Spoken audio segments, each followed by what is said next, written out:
PS for ICT, Engineer John Chanui, my friend, my brother, Secretary General of AFCFTA, Mr. Wamkele Mene, Stanley Kamanguya, our CEO at ICTA.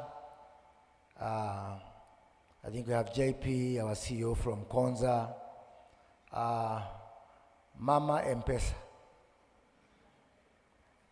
my good friend Esther Oitito, my friend Ali Mohammed, the chair of Fingo. Ladies and gentlemen, good morning. It is my pleasure to be here to join you this morning. And when I'm here and I compare the traditional tech and the energy that is supposed to come with Fintech, forgive me to say that the energy levels are quite low, and I would wish, because this is a Fintech space, which is supposed to be more energizing, ask you to be more lively and to enjoy either this session today, and on the very least, the few minutes that I'll speak to you.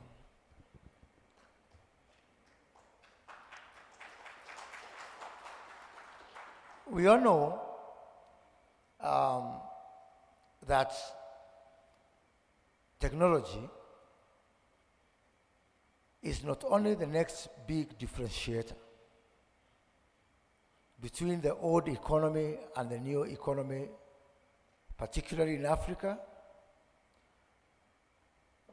but more specifically, Kenya has decided to take a deliberate journey towards the realization of technology as a major driver for the socio-economic transformation that the William Ruto government is embarking on. And we've made a lot of deliberate decisions. Just last year, we were suffering and we were struggling with some laws within our statutes, particularly on ownership within the technology space.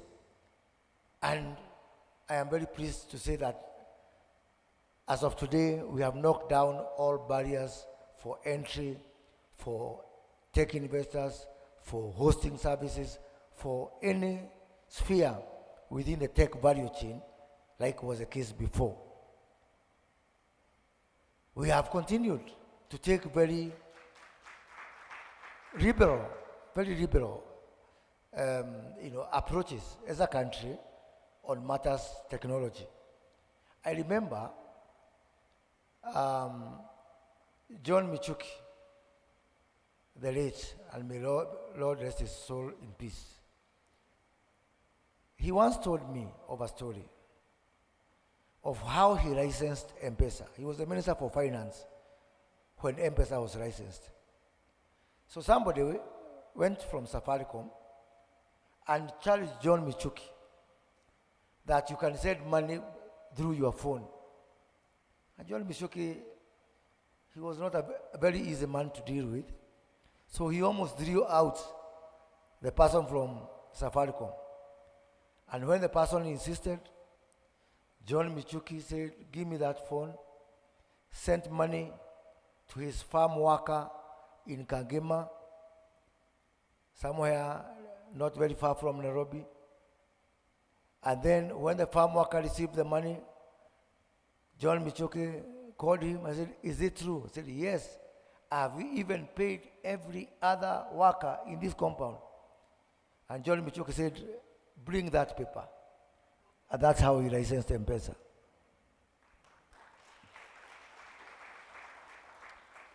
And I'm saying that because that belies the true story of the potential of Fintech, not only in Kenya, not only in Africa, but indeed in all developing countries.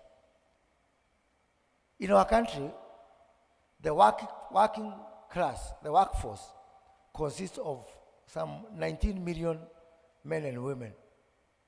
Out of these 19 million, only 3 million work in the private sector, informal sector. 1 million in government, 2 million in private. That is the size of our formal sector. 16 million is the informal sector. And therein lies the future, the biggest potential for fintech in our country. Because for those 16 million people, me and you have an office where we report. But for those 16 million people, they report to an office known as Fintech. That's where they live in. Be it in betting, be it in digital gigs, digital jobs, trying to make money, monetizing content. So name it. You'll find in our country some old lady who cannot speak English or Swahili, but they know how to use M-Pesa. That really tells the story that the biggest landlord, the biggest office in the Republic of Kenya is Fintech. And I've got reason to believe that this is a story across Africa. This is a story across the developing world. When we come up with solutions, our fintech solutions are most likely to be uptaken by our people because of the disproportionate size of the informal sector. I was just telling somebody yesterday, much as whatever happened in Bangladesh, people have different opinion.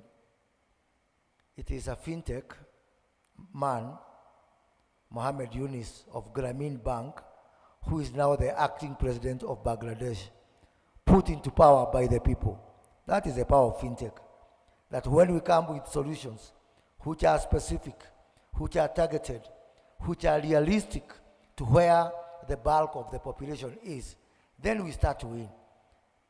And I think I want to underscore that, realistic to our situation.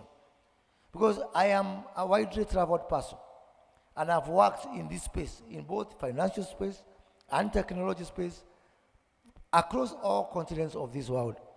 And I can tell you that if Kenya chose to pick from the shelves of models that were existing before, then I think that we could not have made a major endeavor and the progress that we made here. So let me conclude by saying that the government is very much committed to supporting fintech. We are committed to completing, to unlock all the obstacles that are there on the way to growth of fintech. Currently, ICT sector contributes up to 9% of our GDP. By the time we are done with our current administration, we are going to ensure that that contribution rises to 15% of the GDP. We are also working with our capital markets to unlock all the challenges of capital raising with our capital markets. So the next time you hear of a stock market, a complete NASDAQ for fintechs, dedicated for fintechs in Africa, it is going to be in Kenya, so that you can start to integrate fintechs to be able to attract capital using the capital markets. The incentives we are providing through our Concert City, where you can get access to up to 50% of power in Kenya, where you can get the best broadband, the best connectivity, the